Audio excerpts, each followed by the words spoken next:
If you have to draw a linear target sales line right across your existing dataset bar chart, this is how you do it. Let me give you a brief introduction of my existing dataset here.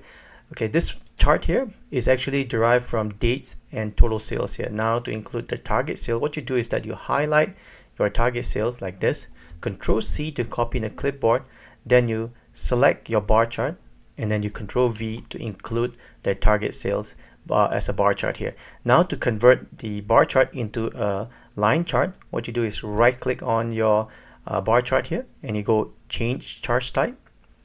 In here you're going to select combo from the left hand side of the menu, and series 2 is your line bar.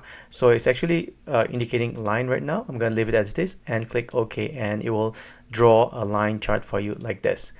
Another practical use of this line chart would be to show an average line chart here. I'm going to change this target to say average, and the first argument would be the total sales here. I'm going to press F4 to make it absolute reference, and then close parenthesis, hit enter, and then I'm going to apply the same formula to the rest of the rows, and then now it shows an average sales for the whole year.